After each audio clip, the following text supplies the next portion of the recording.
Happy New Year to one and to all. I hope whichever team you are supporting in the NCAA playoffs did well. Mine did not. Before I get into my rankings for the 2024 UFL, I just wanted to make a couple notes about other spring leagues. One, the IFL, which is the gold standard for spring leagues right now, has introduced the Fisher's Freight, which will be playing in Indianapolis. I think we can count on good things for the IFL and their relationships with outdoor teams in the new UFL. I think is going to work very well as long as they do the smart things. And it could lead to a situation where teams can carry an extra quarterback or an extra couple quarterbacks, and it could work out well for the fans too. In that you'll be able to see a higher grade of athletic performance. Then I just wanted to also mention, that Big Boy Sports did a great interview with Mac Davis about the Wheeling Miners. They're playing in the same place that the Wheeling Nailers play, but capacity 5,450. That seems a little bit low to me, but probably pretty good for the leagues that we're talking about. And I just take the time and listen to that interview. It's pretty well done. And now we get into it. So. Having an 8-team league as opposed to two 8-team leagues definitely is an overall loss to the fan. For me personally, I kind of win because all of the teams that I would have a chance to see anyway live are surviving. That is the Birmingham Stallions and the St. Louis Battlehawks. And, so overall, I'm not in too bad a place. I would like to hear if there's anybody that sees this out in Seattle. I would love to see your comments about how you're feeling about that situation or any of the other places that have lost a team.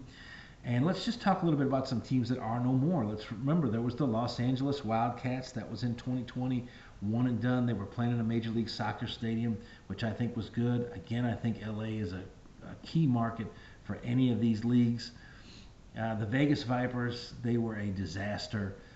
Just in every way, on the field, off the field. It looked bad on television, and in general, it just did not work out. There is the Orlando Guardians, also just, I think Orlando is a good market, can be a good market. Orlando and Tampa Bay, there's always been the Predators and the Sharks and all of those things. I think they call that the war on I-4. Could be great, but it didn't work out. It is amazing to me that the new UFL has no Florida teams. Still 3 Texas teams and no teams in Florida. That strikes me as odd. The Bandits, they're gone. They were abandoned, I think 2 years ago or 1 year ago. So here we go. My top 8 and how I think it's going to go down. There is the Memphis Showboats. They've got a season under their belt. They have spent money on that team. I think they're going to. They look good. I think they're going to be successful overall. But they come in at the end of my list just because somebody's got to be at the tail end, and they are there. And it's an odd call for me because I don't like this Houston situation. It just looks bad. It looks like it's going to be the Roughnecks, but the Roughnecks are number 7. I kind of would have preferred the Gamblers. I'd like to hear people's opinions on that.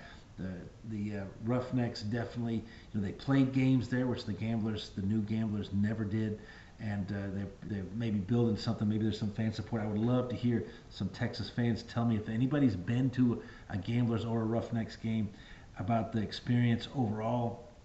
Number 6, the Panthers, which are formerly USFL, and they're in a dome. I just think overall they have the opportunity to get it done really well, and of course. They're a legacy team. They need to make sure that works. Number 5 is, for me, the San Antonio Brahmas. Let's not forget that the Commanders of the Alliance of American Football, they had some success on the field and off the field. They've got the Gunslingers that have moved up to the IFL, so that's going to be good.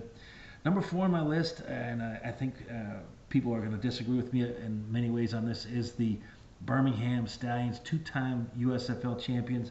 They're playing at Protective Stadium, which is okay.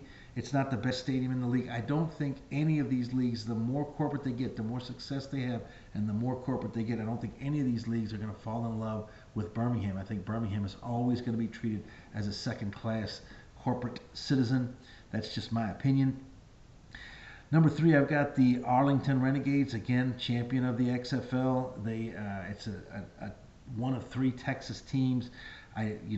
Hopefully they bring back some of their talent, and hopefully that'll build. But I just think that the Renegades are not up there. The number two team on my list is the DC Defenders. Success on the field, success with the fan base in general, and of course, number one.